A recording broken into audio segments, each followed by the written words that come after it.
DIYers, hey, what's going on? Mike Borders with the Mike Borders channel. Thank you for watching. In today's video, we are referencing my dad's 1987 Gravely riding mower, and we are going to be talking about the common causes that lead to a backfire on the initial start. Let's take a look.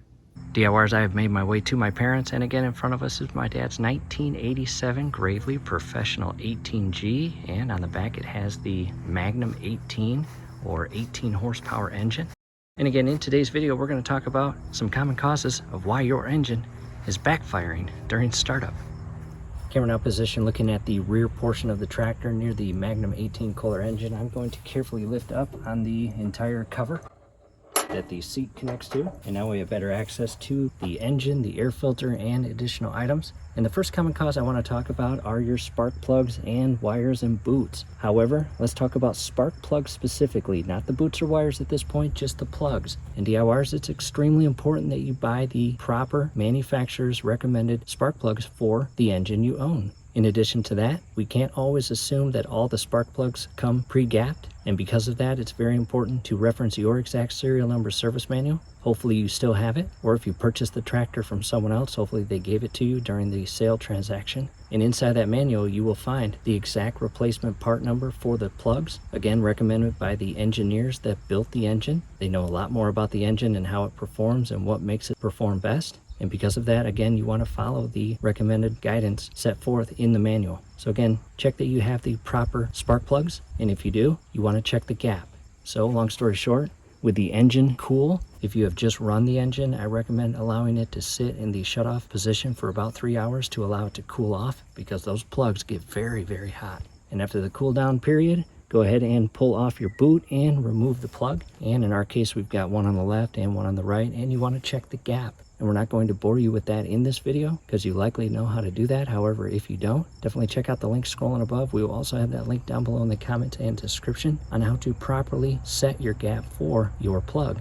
Long story short, if the gap is not properly set, it's very likely that one of your spark plugs, or both if they're not gapped properly, are causing an interference in the ignition spark. And because of that, you are experiencing a backfire during startup. So again, keep that in mind in the event that you start the engine and it backfires, and then once it starts, it runs perfectly fine. But again, every time you shut it down and start it back up at a later time and it backfires, you want to make sure you have the proper plugs and the plugs are properly gapped. So again, that's common cause number one, and we will feed off of the plugs. Common cause number two, the boots and wires. In our case, they feed all the way to the right side and go inside this rear cowling and down inside here to our ignition coil. And I'm not going to take this entire panel off. However, I will show you a photo right now of where these plug wires go and connect to. However, before that, in the event that you have not replaced your plug wires or ignition coil in many years or ever, it's very likely that the ignition coil right down inside here is very worn out and creating a misfire or interruption in the spark, causing that backfire during engine start. And DIYers, if you don't replace that,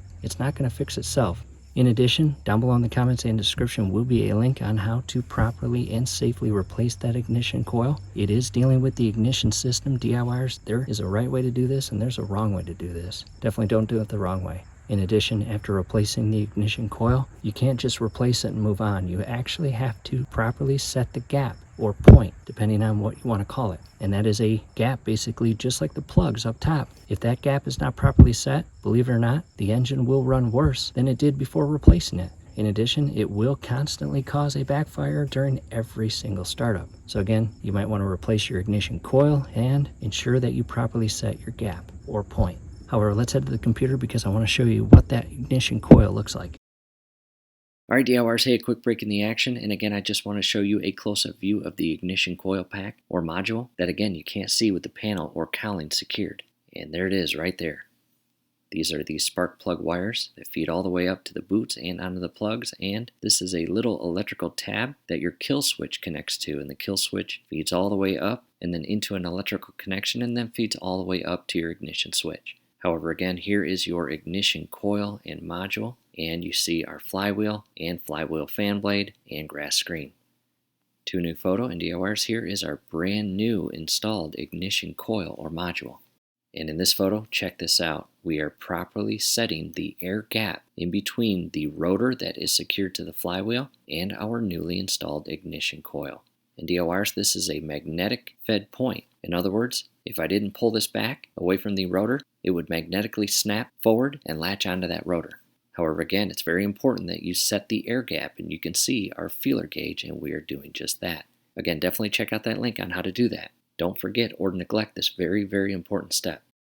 We're back at the tractor, and again, you just saw what the ignition coil looks like, and if the gap is not properly set, you will have a constant interruption in the timing of your engine. Every single time that rotor passes by that ignition coil, it's not going to spark efficiently and properly. And again, it will cause a backfire during every single startup. Not what you want. That's not normal. Don't just be okay with that. Again, it's not normal. So again, really, that's common cause number 2. And moving on to common cause number 3, inside here is your carburetor. So in the event that we remove this entire air filter housing and casing and went down below, this right here is your exhaust manifold. And down inside here is your carburetor. And DIYers, if you have never adjusted your carburetor and or you have never replaced your carburetor, it might be time to adjust it first. And down below will be a video link of us showing the exact steps on how to properly adjust your carburetor, because you might just need to adjust it. You might not actually have to replace it. However, if you have to replace it, there will be a link down below as well for that. However, again, that is a common cause of engine backfires during startup. If your carburetor is out of adjustment, or in other words, running rich, and if you don't know what that means, it either runs rich or runs lean or runs with a perfect fuel-air mixture ratio, and that's the sweet spot. That's where you want it. However, again, if it's running too rich, you are pushing too much fuel into the carburetor and the engine is not burning it off all inside the cylinders. And some of the vapors are making their way out and inside the muffler area. And that's extremely dangerous and will always cause a backfire. Because again, at that point, you've got that trapped fuel vapor inside the exhaust and muffler. And every time you start, it will backfire. So again, definitely check out that link. We will show you how to properly adjust your carburetor. And that will go a long way. And from here, let's talk about the choke. Coming up and making our way to my dad's choke here, right there. In the event that it is stuck out or halfway out, DIYers, that's going to cause rich or too much fuel going into the carburetor. Ensure that it's pushed all the way down. And in addition, coming back here, that right there is your choke. And what I'll do is position the camera and move the choke so you can see it in action. Because again, if that's stuck open, it's allowing too much fuel into the carburetor and it will always backfire during startup. So cycle your choke and ensure that that is moving properly and not getting bound up or stuck. Camera now in position looking directly at the carburetor. Again, you can see that choke lever. And again, my dad's choke is currently pushed all the way in or off. We are going to pull it out because I want to show you the movement of the lever on the carburetor as I open and close it. It is now in the full open position. I will now close it. And it is back to the fully closed position and no longer allowing the carburetor to run rich. And again, just double check that your choke lever and cable work properly. In addition, you can see some brass screws right up here, one on the side, one on the top, and those are the adjustment screws, both for fuel idle and main fuel during the adjustment process.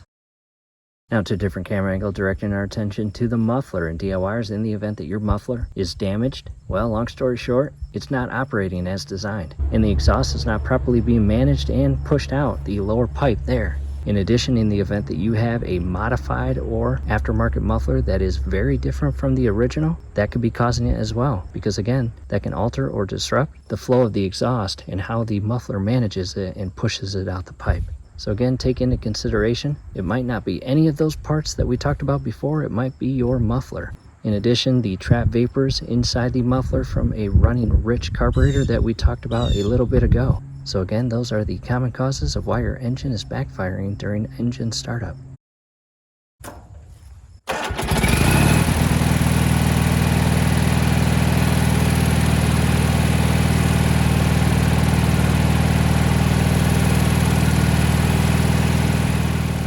DIYers taking a step back, and again, that is it. We hope this helps. Do us a favor, below the video you will see that thumbs up icon. Click on that, like the video, subscribe to the channel. Definitely ring your YouTube bell. That would be very helpful to us.